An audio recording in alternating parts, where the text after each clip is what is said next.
lights on, pretending we don't know. But the forest is silent, the river's running low, and the flame on our plates is the strongest fire we throw. Put out the fire, put out the fire. Echoes and rise, this is your hour. 7 boundaries broken, the earth pushed past the line. Climate, land, species, fresh water, chemicals, nutrients, oceans in decline. Not danger, disaster in real time. Put out the fire, ooh, put out the fire. Metaphorians rise, this is your power. And here in India, one truth stands the same. Milk is not just milk, dairy feeds the flame. Cows and methane, fields and forests turn to grain. Politics, culture, carbon, all wired to the same chain. Every cup of curd is heat in the air, every block of butter is a forest repair. It's not a small habit, it's a planetary affair. Put out the fire, put out the fire. Echoes and rise, this is our hour. Energy fixes half the hurt, Dr. Rao made that clear. But food fixes the other half, the half that's burning here. Change the plate, change the land, change the future's atmosphere. Put out the fire, put out the fire. Metaphorians unite, this is your choir. Every millet, every fruit, every sapseed, every bean is water on the wildfire of a world we've never seen.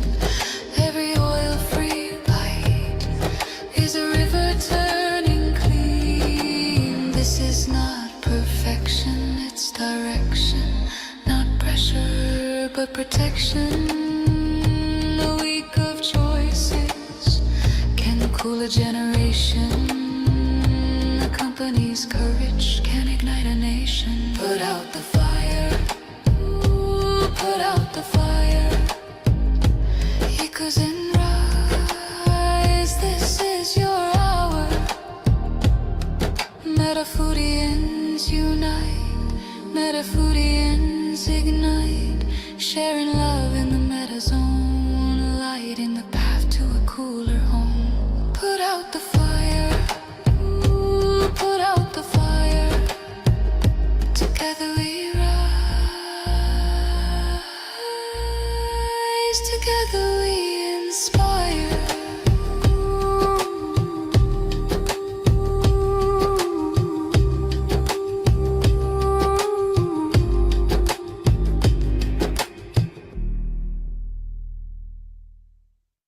Welcome to the Planet B podcast, where truth, transformation, and faith converge.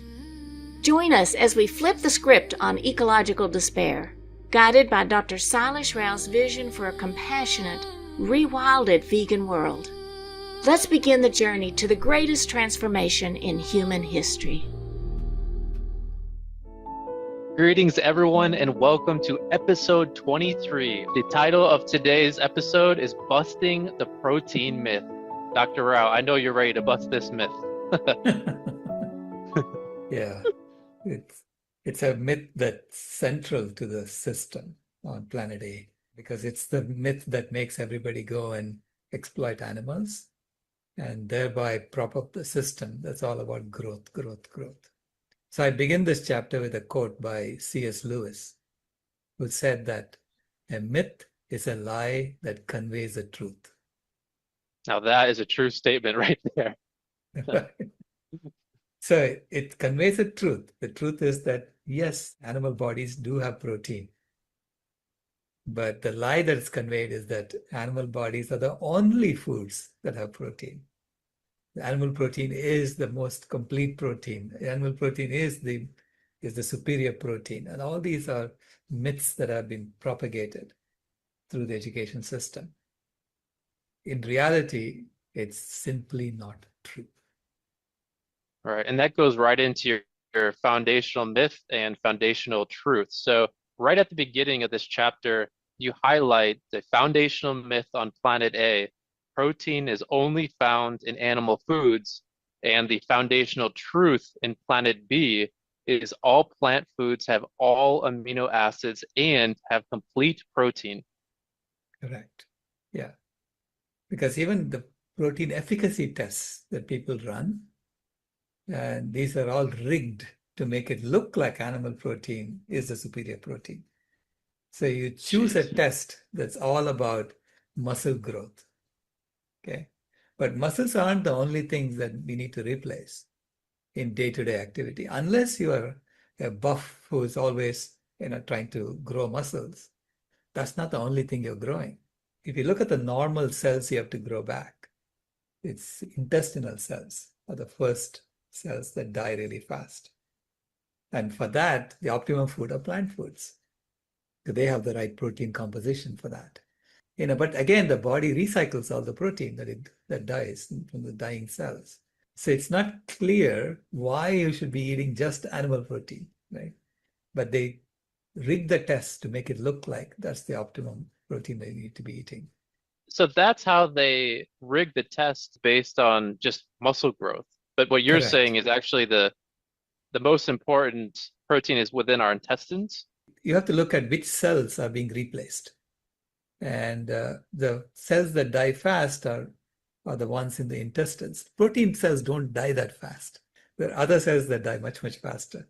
So basically, protein is found in every cell in our body. And as cells die out, and we are constantly recycling our body cells, right? As cells die out, you need to have protein in the food to replace that. Now, the body also has this fantastic mechanism for recycling the protein. It breaks it all down to the constituent amino acids, and then it figures out how to make new cells. So when you look at the mechanism, it's so amazing how the body functions. You realize how they rig the test to make it look like only muscle cells have to be replaced. Okay. And when you make that the test, animals' protein is definitely better because animal muscles are what we are eating. And animal Wow. muscles are very, very close to our muscles. You might as well be eating, our muscles. It's kind of gross, honestly. It is, yeah. But that's the reason why it's better, right? Hmm. In those tests. There's so much work that's been done, and I listed all that in the chapter, talking about what happens when you eat animal foods. Because it's not just the protein you're ingesting, you're ingesting all these other things. So it's like the protein, is part of a combination in which, you're getting all these other things that you don't want.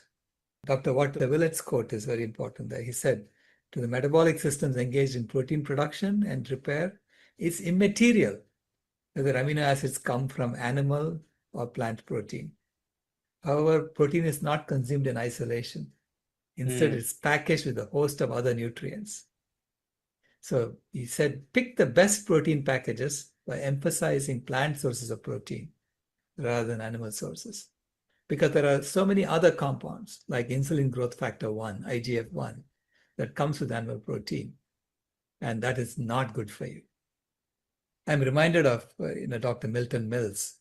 He said, drinking dairy in order to get nutrients is like inhaling cigarette smoke in order to get oxygen. And we're going to talk a lot more about that in the next episode for sure. How does it differ, Dr. Rao, when protein is packaged in animal meats versus how protein is packaged and consumed in plant-based foods? Yeah, there are these other compounds you have to look at that come with the animal foods, like IGF-1, And sulfur-containing amino acids are in higher concentrations in animal foods. They induce a state of acidosis, and that causes our body to leach calcium from our bones. So there are consistent studies that show that those who consume a lot of dairy and consume a lot of animal protein in general have more bone fractures because of this property. Because Wow. the animal protein composition is not optimum composition. It's optimum if you are a jock who's building muscle. But Mm. most people who are sitting on the sofa or something, in the ordinary people, this is not the optimal protein you should be consuming. It also causes TMAO.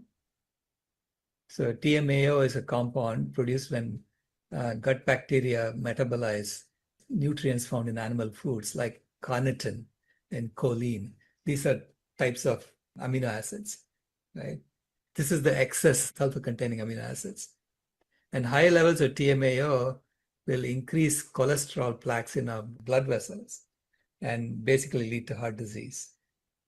And Dr. Kim Williams said the fact that animal proteins cause TMAO is reason enough to avoid them like the plague.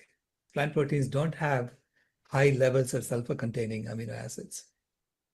But if you look at the amino acid profile, the ideal amino acid profile in the tests, it's closely related to animal protein.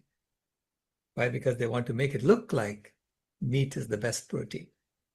So they even modify that. They even modify the amino acid tests, the amino acid profile to manipulate people into eating animal foods. Correct. It's Wow. basically based on the same efficacy tests, which are all about measuring muscle growth.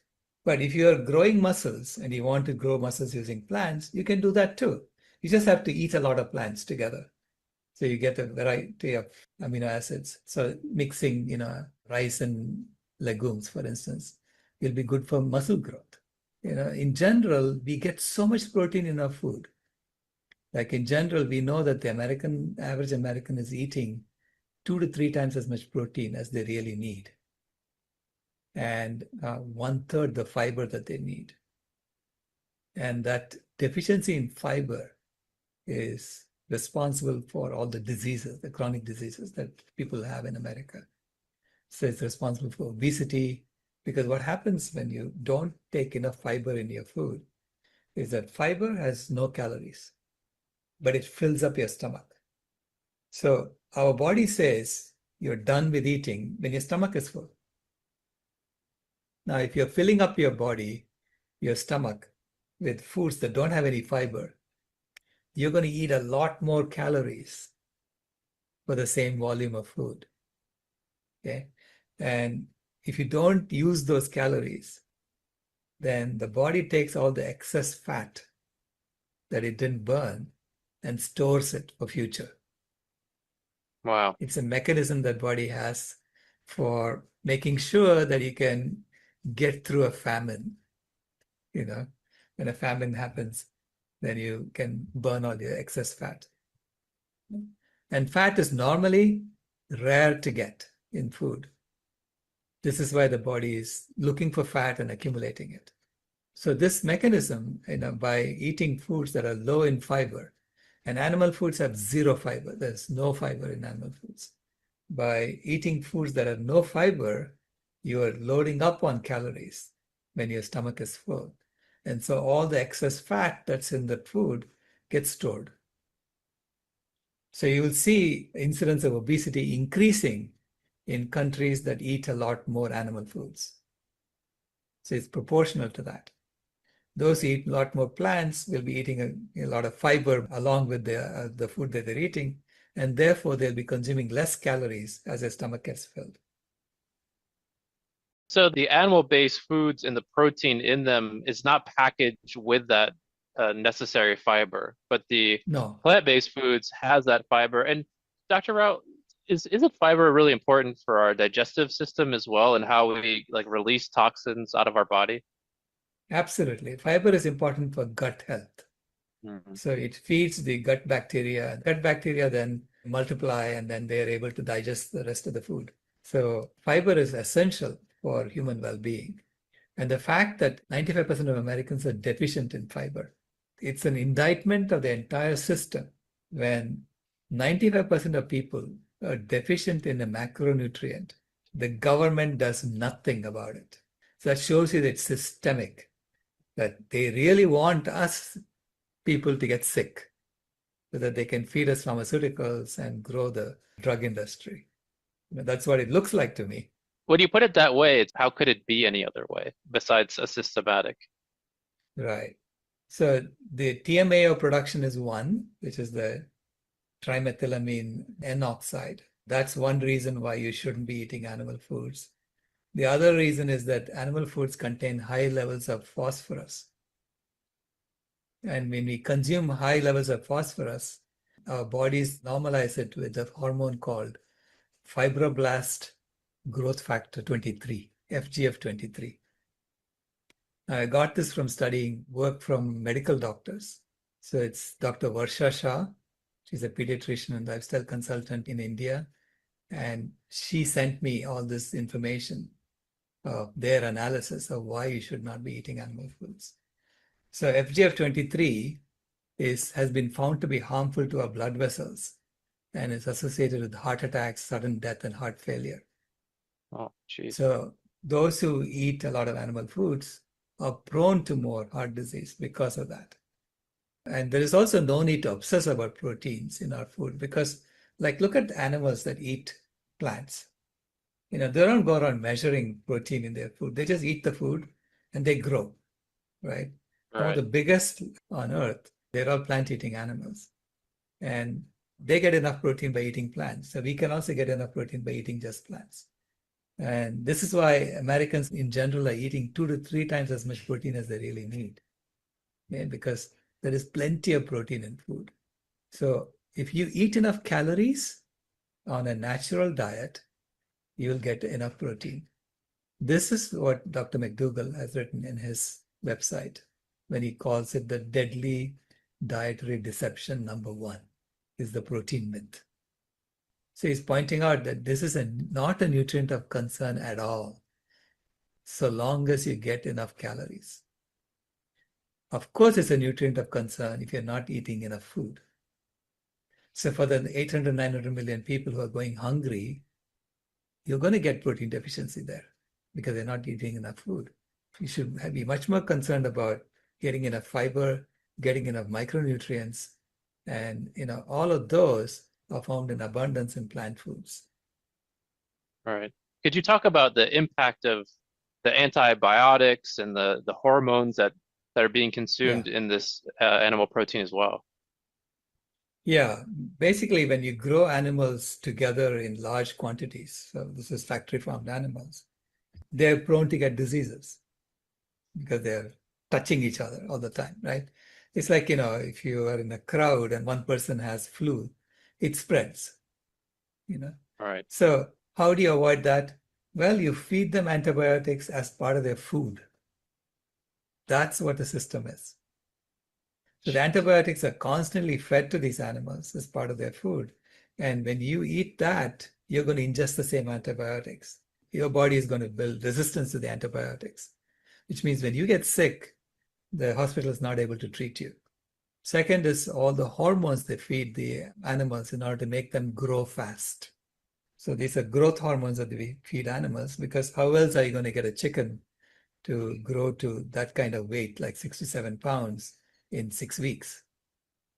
And when you do that, you're ingesting the same hormones in your body, and that causes inflammation in our bodies because it's basically wanting our body also to grow really fast. And we already finished growing. So you'll get inflammation and, increase in cancer growth, and all that will happen because of the excess hormones you're ingesting. That's another one. And that's part of the farming process itself. You see, they're adding antibiotics in the food and the hormones are in the food. But there is also all the other chemical pollution that is there in the food that you're giving to the animals.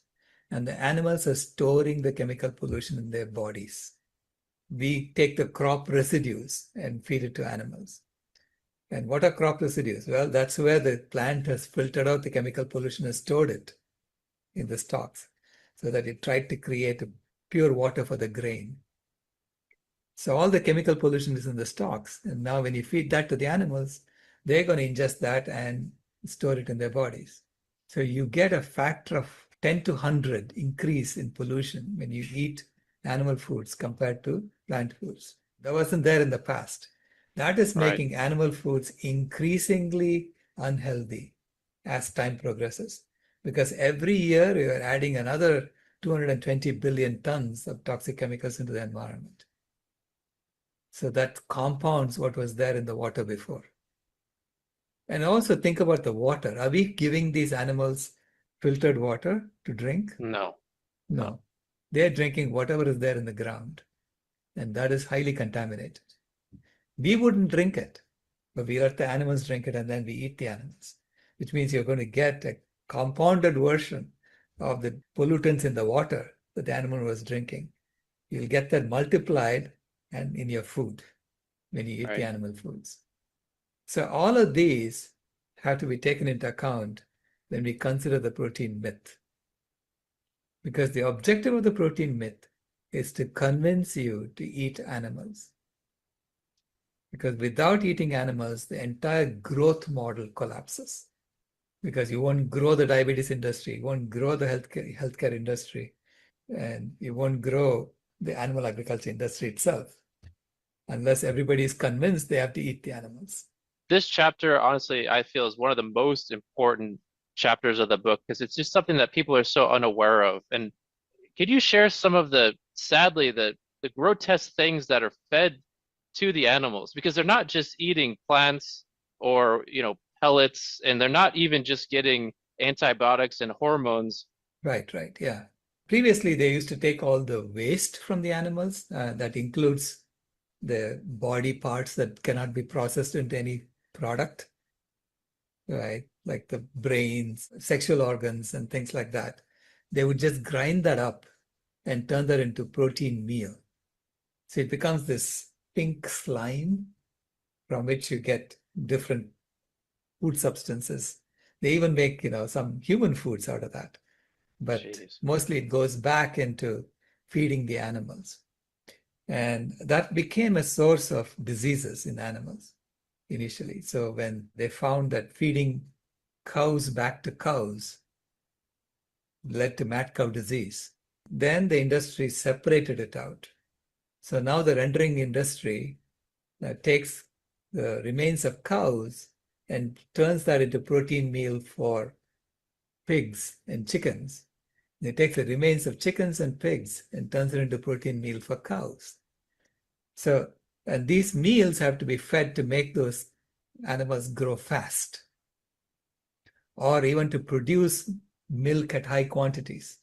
You're feeding the animals these protein meals. And there's a big dispute going on now between US and India over vegetarian versus non-vegetarian cows. India claims that the cows in the US are non-vegetarian because they're eating all these other protein meals, whereas they claim that the cows in India are all vegetarian. Basically, the product that comes out of the animals is still contaminated because whether they're eating plants or animals, and of course, if they eat other animals, they're no longer herbivores. They're really carnivores at this point. And that means that the toxins in their body is going to go up by another notch. It's human-induced cannibalism. And it's also, think about it. For us also, it is not good. Our food system is not meant to maintain our health. Our food system is meant to farm us for the industry.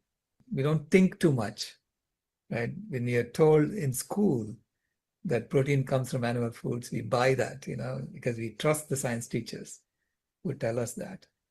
We then continue the rest of our lives almost mindlessly eating what we've been told is the right thing to eat. When you start looking at the data, you realize this is not the right food to be eating for human beings. Right. So the protein myth gets busted, because again, all plant foods have all 20 amino acids, both essential and non-essential, and therefore have complete protein. Yeah. All these efficacy tests that point out that some protein, some amino acid is deficient is all based on muscle growth. For muscle growth, of course, you have to eat other muscles. Right. And closer the muscles are to your own muscles, the better off you are. Now, for muscle growth also, you can eat a combination of plant proteins to get that muscle growth to happen. Because protein is never stored in our body. Any excess protein is excreted. So the kidney is the one that does all the job of taking all the excess protein from the body and excreting it. Many people who transition to the vegan diet, these are a couple questions that they ask. So number one is a vegan diet suitable for children, adults, and the elderly? Association of Mm, Dietetics and Nutrition, I think it's called, issued an update. They'd already said, in 2010, that a well-planned vegan diet is suitable for all ages and all stages of human life, from pregnancy to infancy to teenage life to adult and to elderly. Okay. And they issued it again in 2025, clarifying that it is appropriate for all stages of human life. It has to be well planned. So, meaning if you do a monoculture diet of eating exactly one thing over and over and over, you're going to be deficient in other things. But that's not what we normally eat. In fact, the food that our ancestors had prescribed for us, the combination of rice and lentils, if you look at the traditional recipes, they're all designed to make sure that you have a complement of all nutritions that you need, so that you get a complete meal out of it. Okay? So this is not that hard. We already know how to do this because it is there in our culture. It's just that we got educated out of it. And then right. we're told to go eat these fast foods and things that really make us sick. Dr. Rao, you have such a great saying that I love, and it's very simple. It's just eat the rainbow. It's not just the rainbow of the eyes, but it's also the rainbow of the taste. Mm. So we were told to eat a little bit of even bitter food once in a while, so to get all the nutrients you need. Yeah, so we make food with bitter gourd and eat it on a regular basis, but not necessarily every day. So Yeah. all the tastes should be there in your food. Dr. Rao, have you ever met a vegan with protein deficiency? We are the species that needs the least protein compared to Mm. every other mammal on the planet. How do we know that? You look at mother's milk for human beings, and it has 6% protein by calories. And it's only when you're an infant that you need the most protein, because that's when you're growing the fastest. And that's what nature designed for us, 6% of calories in protein, okay, as the perfect food for human beings. We are the mammal that grows the slowest compared to every other mammal, because Right. even mice have to grow faster, rats have to grow faster than us. So all of the milk will have more protein in calories by percentage. So if you consider the rate at which we grow compared to, say, the cow, right? We grow from baby to adult in 18 years. The calf grows from baby to adult in 18 months.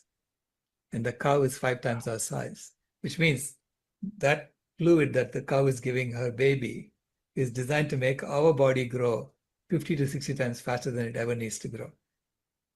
So this is why casein, which is the protein found in cow's milk, is one of the strongest carcinogens known to man.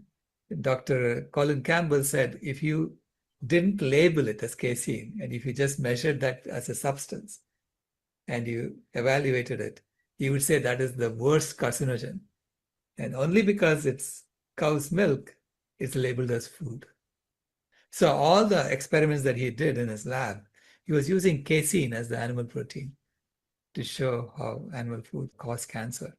UN chapter 23 with the quote, plant foods are the real high quality foods that we should be eating for optimal health. This is part of the protein myth busting that needs to be taught to everyone on planet B. Correct. Yeah, everyone needs to know that the packaging of protein is very important and the composition of protein is very important. So the packaging of protein that comes with plants, it comes with fiber, comes with the right kinds of fats, it comes with the least amount of toxins. That's the kind of protein you should be eating. Whereas the packaging of protein in animal foods, it comes with no fiber, it comes with hormones, comes with antibiotics, comes with chemical pollution, comes with saturated fat. All of these things you don't want in your food. So that packaging is the worst.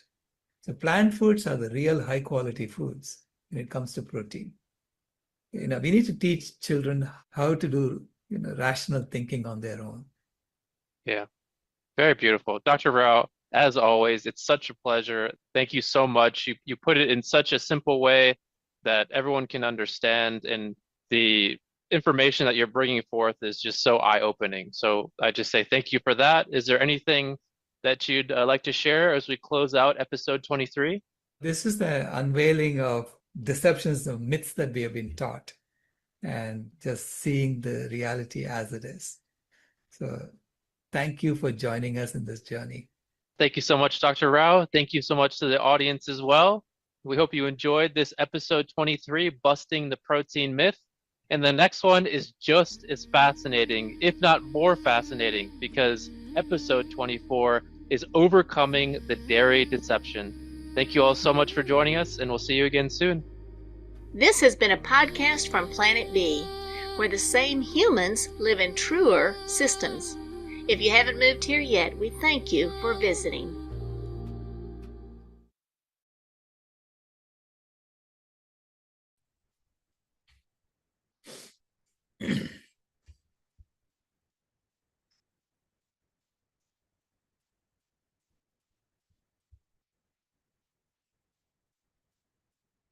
Any questions?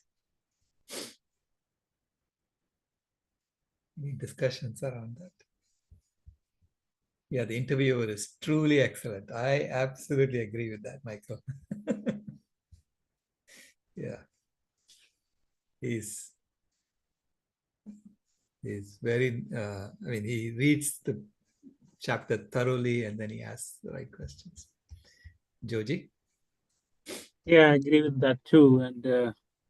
And some of the previous podcasts were lessons in climate science with albedo and radiating force and new entities and whatnot. And today it's like a medical a class in medical science, so it occurred to me,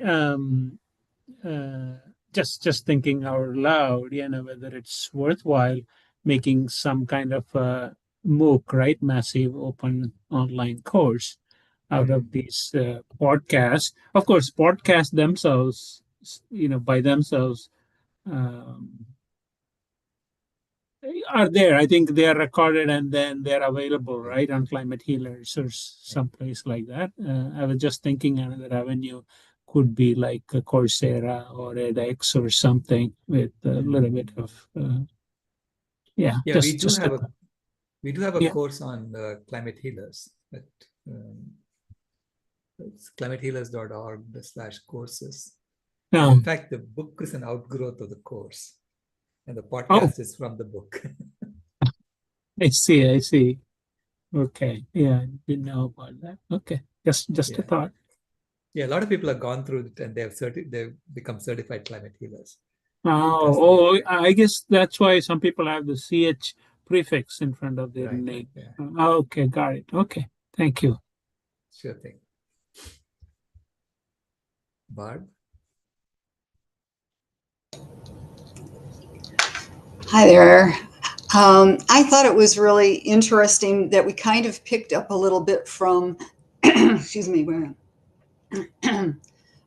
yesterday's talk when we were talking about different diets, a little bit like the carnivore diet. Just a second. Everything is sticking for me here. I think my voice is catching up with it. But I can't remember what it was, but it was the carnivore diet has like 17 nutrients missing. And that's something that I had forgotten to say yesterday. And not only fiber, but 17 other nutrients are missing. And, oh, I know what it was, because it was that food pyramid and how they insulted vegans and they said that we were missing nutrients when we weren't, and all of that. Well, I think it's to make up for the fact that we can point out 17 nutrients in the carnivore diet that are missing, beyond the toxins and everything. I mean, that's a mess. But let's see. Oh, I was wondering tonight. You talked about you have to get a combination of plant proteins if you are a bodybuilder in order to have as good an outcome. Because I know we do have a vegan bodybuilder, Tori Washington, that is going to compete in Mr. Olympia this year, which is very cool. But my daughter does a type of bodybuilding right now, and they made her eat chicken every single night and every lunch. And I kept telling her, you don't have to have that. You don't need that. But she really felt that animal protein was superior. So I would love to find the information of what she can eat to make the same, the equal to it.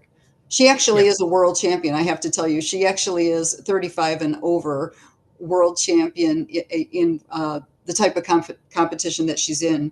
But just so that she can feel like she can switch over to a vegan diet and still keep her muscle up. Yeah, absolutely. So there's a whole database, the University of Minnesota. I can give you the link to that database. Well, that would be great.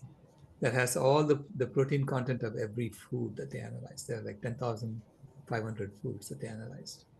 And typically a grain plus a legume will give you the combination you want for growing muscle. Okay. Oh, that's easy enough. It's easy enough. Yeah, it's grain plus legume, Okay. But if you really want to, because bodybuilders, they want to know how much protein they're consuming. So there are protein supplements you can take, which are made from pea protein or something like that. The people extract just the protein, so you don't have to eat the fiber with it. And you can get the protein. And so so I know that, like Kuntal Joysher, who's he climbs Mount Everest, as like he's done it like 3 or 4 times.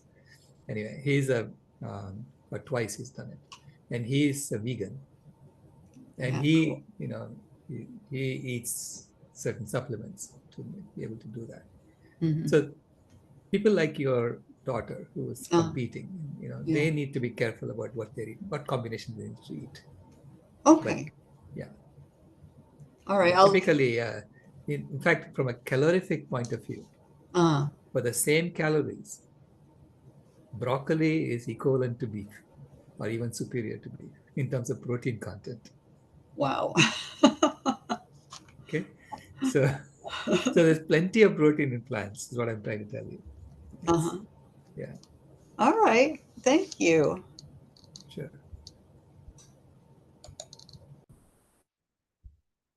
Jenny?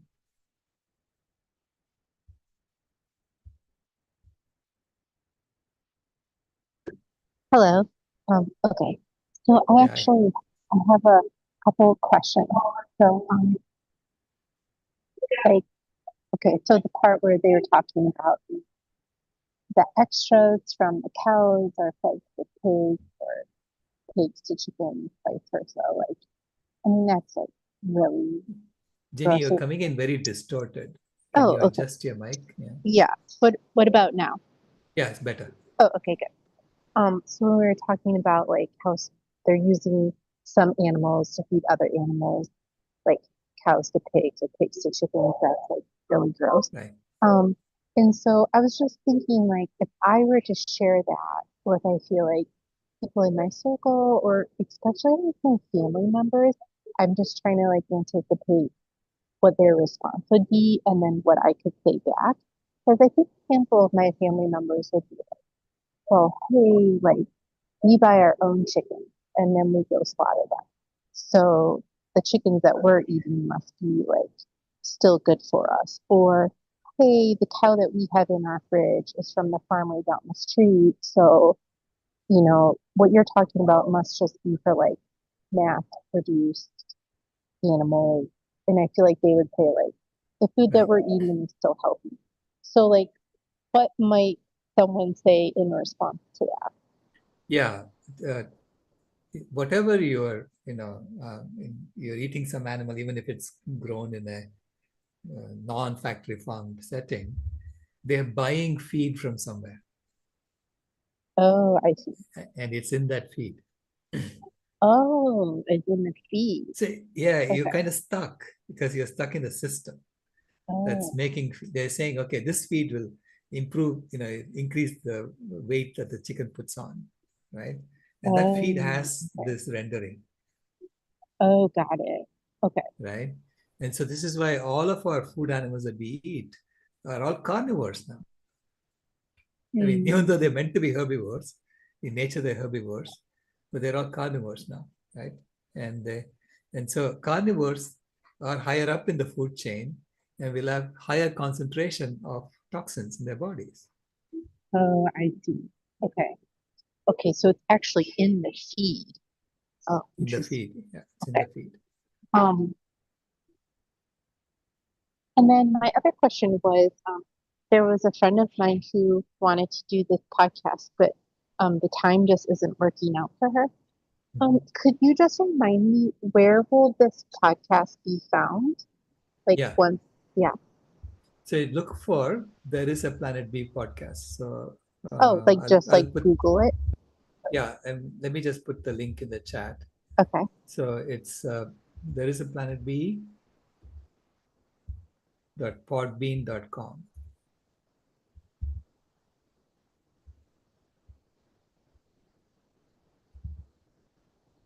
So from Podbean, it goes to Apple, it goes to Spotify. Every major podcast channel should have it. Oh, cool. Okay, great. Okay, so I put the link in the chat, Oh, and we're going to be releasing these videos on these podcasts one per week. oh, okay. So this way you get a steady stream of these podcasts. Yeah. We're not sending. I mean, we're not doing the Q&A part of it, but whatever we taped, it's going to be Okay. released. Yeah. Okay. And then I think my last question was just like, I can't tell if it's my internet connection or my eyesight or maybe neither, but the slides during this presentation are like really good. And I was wondering like one or two of the slides came in kind of fuzzy for me. Do you know where I could find a copy of the slide? Copy of the slides, I don't know because Okay. that Amit and the team puts it together in the Oh, okay. background, and but the videos are being published on YouTube. Oh, Okay, okay. so it'll be published on YouTube and the Climate Healers channel. So if you go to, and also there's a planetb.now channel, I think. So youtube.com/@climate healer. There's no S there. It's just climate healer. Oh, great. There's no S there Oh, because I nice. had, yeah. And there you'll find all the YouTube videos that will have the slides in them. Oh, great. Okay. Okay. Thank you so much. Sure thing. Rebecca? Hello. A couple of things, and that is that these are also being live streamed on YouTube right now. And so I try to go back in and say this was chapter 3, the morning session, or this was chapter 2, the evening session, so you can hear the questions there. But sometimes I just put the chapter number it is, so you can also go back and look that way. But I'm looking forward to this podcast. I have something to kind of question, and the other thing to tell you is that about 2012 or 13, I was working at an elementary school, and all of one week, a lot of people, a large percentage of the students got sick. I got sick. And when I went to the doctor, he said, well, it's adult onset asthma. But I think it was something that being sprayed in the crops around there. So sure enough, my asthma went away. But so I called the person growing the crops, the man who owns that, and he said that they had sprayed something on it. He didn't think it was harmful, but when I told him that, he was concerned about the students. But he revealed to me that this is so much better than what we used to use. We used to put arsenic on the cotton crops, and then all of that silage that was left over was fed to the cows. Now, this was before what they're doing now and putting on it. So, yeah, cows have been fed. There he is telling me this. And anyway, so a lot of reasons why we don't want to be eating the animals. The question that I have is, I remember early on seeing that you needed to combine foods. I think that might have even been from Marion Nestle or something. And then I found out from, and I don't know if it was Campbell or Gregor or someone who just said, eat a variety of things. You don't have to worry about matching foods. Right. And so I thought, well, maybe you have more research more recently that says you do need to combine them, because I have not worried about that at all. No, in general, you don't have to worry about it, because if you eat enough calories, you will get all the amino acids you need. Okay. But those who have to worry about it are those who are deliberately trying to put on muscle.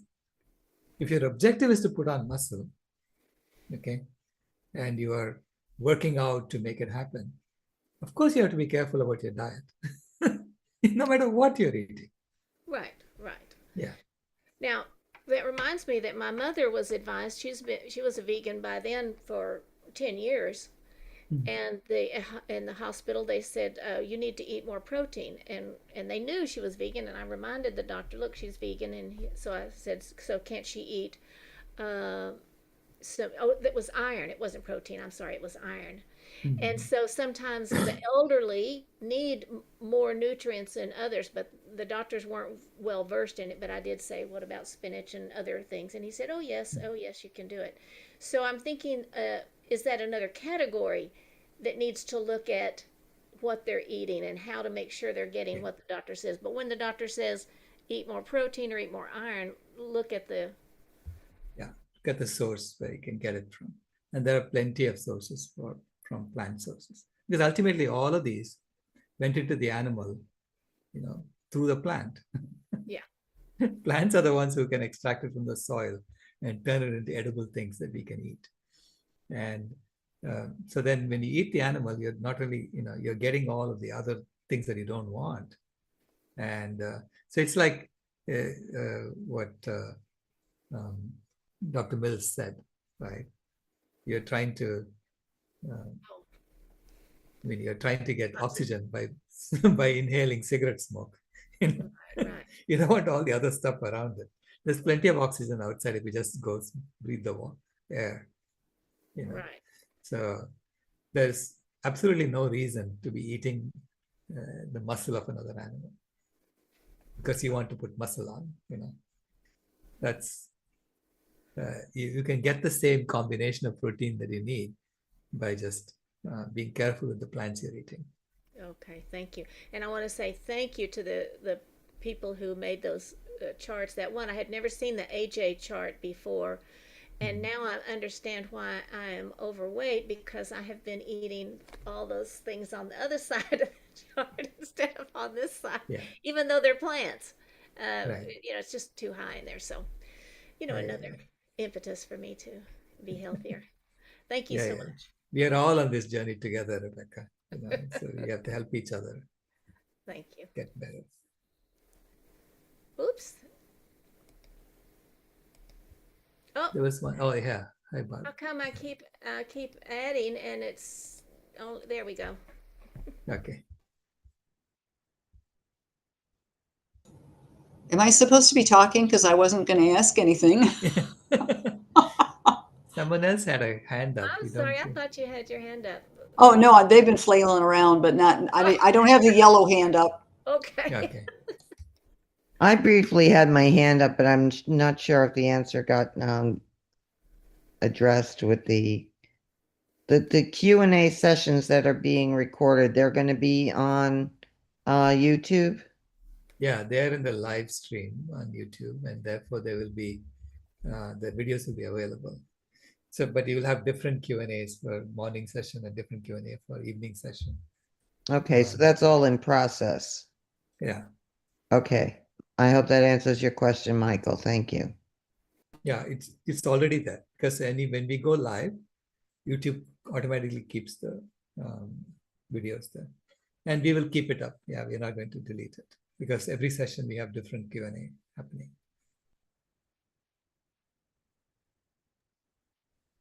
I thought the morning sessions were a replay of the evening sessions. No, it doesn't sound like that's the case. The Q&A. Oh, No. It's now we are doing live both of them. oh, I see. Okay. Yeah, we get different people in the morning session and they have different questions. So and evening session, same thing.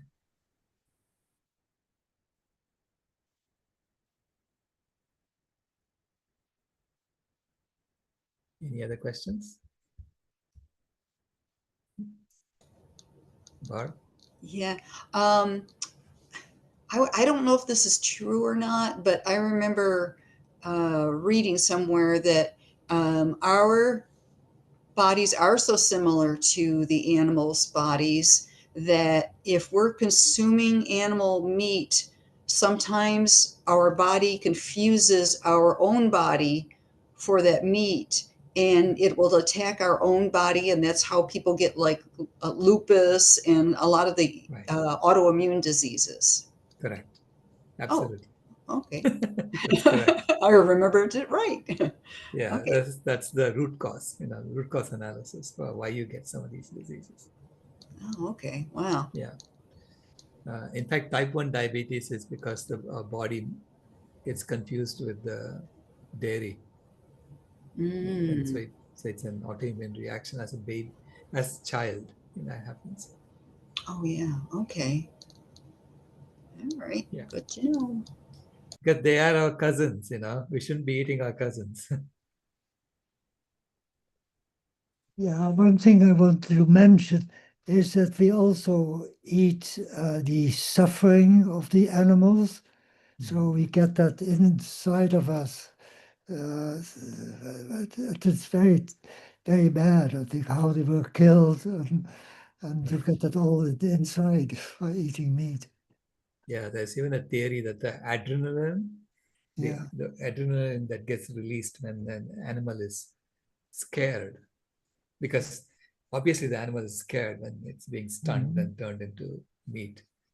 And that adrenaline is there in the meat, and that's the cause of some of the addiction to meat. I think the Q&A are very important. I think both sessions in the morning and the evening are very, very different. I'm learning so much more from taking two, but not always it does. Yeah, It's always when we have a conversation around with lots of people participating that we all learn more, Yeah. Yes. Thank you. Thank you. Yeah. Thank you all. Oh, Georgie, go ahead. Yeah. One last one, and more for the participants than you. I've been thinking about making a suggestion to my local libraries about adding. There is a Planet B, buying the books, right, to the library. So I just want to request everybody participating to make a suggestion like that to their local libraries, and it's pretty easy to do.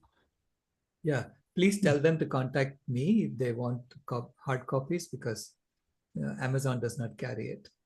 Oh, I see. Okay. Yeah. It's a flipped book. Yeah. With my local library, I've done this before, and usually it takes several weeks or months. So because they have a review process and budgeting and whatnot. Yeah. So if they do get back, I've been successful in doing this before, and if they do get back to me, I'll let them know. So Would what you- did you say? Sorry, would you like us to send you a few copies so we can show it to people? Sure. I mean, at least I can give them out to friends and family. Sure. Certainly.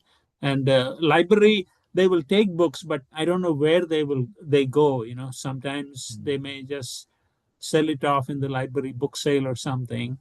Right. So what did you say about Amazon? Amazon doesn't, but you have a link to Amazon, right? Right. No, see, all my other books are on Amazon. And then I went into a law, an Amazon representative was trying to help me get this book on Amazon. And printing department said, absolutely no, we cannot do this because they have robots doing the printing. And the robot is looking for a barcode on the back of the book. And if it doesn't see a barcode, it puts it there.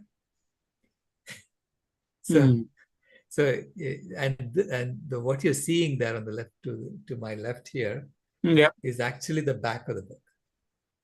Okay. So it insists on putting a barcode on it. Oh, you didn't want a barcode on it. Yeah. Well, I mean, personally, I don't mind. Yeah. But then Amazon doesn't want it because people will return it to them saying, hey, what is this? Oh. And they'll get a lot of hassles. So they didn't want to do it. Oh, but I have another printer who knows this and they are printing it. In fact, I can set it up. I will see if I can set it up so that they would ship it to you directly. Right now, and Janie goes and ships it when I ask her. Oh, I see. Okay. Yeah. So I buy in bulk. So we buy like hundreds at a time. Yeah. And then we ship it out to people when they need it.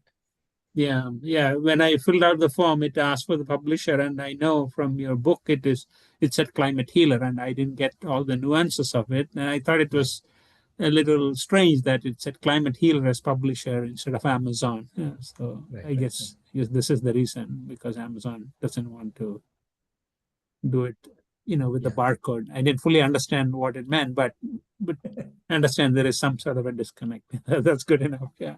So I was trying to tell the Amazon representative, hey, how hard is it to tell the robot to look on the other side? Who wrote the software? Maybe you offer to go in and fix it.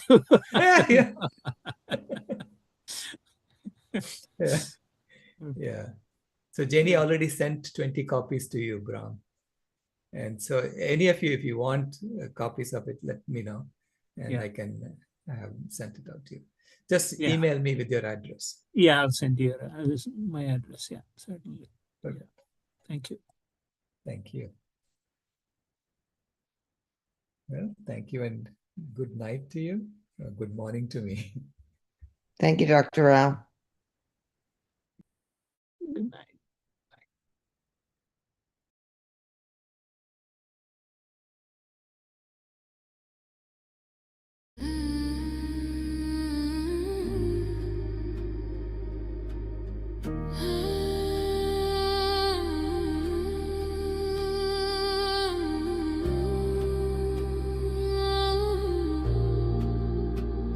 The house is burning, but we're still sitting in the glow.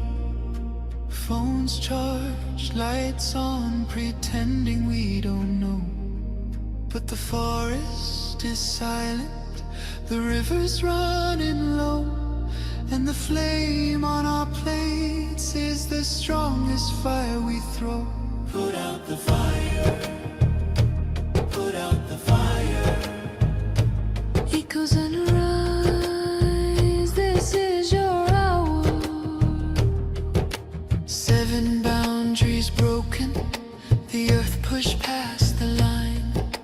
Climate, land, species, fresh water, chemicals, nutrients, oceans in decline.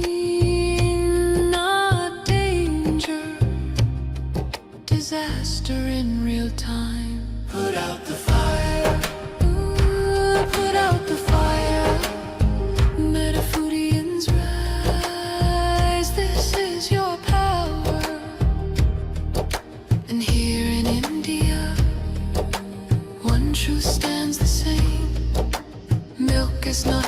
milk. Dairy feeds the flame. Cows and methane. Fields and forests turn to grain. Politics, culture, carbon, all wired to the same chain. Every cup of curd is heat in the air. Every block of butter is a forest repair. It's not a small habit, it's a planetary affair. Put out the fire. Put out the fire. Echoes and rise, this is our hour. Energy fixes half the hurt, Dr. Rao made that clear. But food fixes the other half, the half that's burning here. Change the plate, change the land, change the future's atmosphere. Put out the fire. Put out the fire. Metafoodians unite, this is your choir. Every millet, every fruit, every sapsy, every bean is water on the wildfire of a world we've never seen. Every oil-free bite is a river turning clean. This is not perfection, it's direction. Not pressure, but protection. A week of choices can cool a generation. A company's courage can ignite a nation. Put out the fire. Ooh, put out the fire. Echoes and rise, this is your hour. Metafoodians unite, Metafoodians ignite, sharing love in the metazone, lighting the path to a cooler home. Put out the fire. Ooh, put out the fire. Together we rise, together we inspire.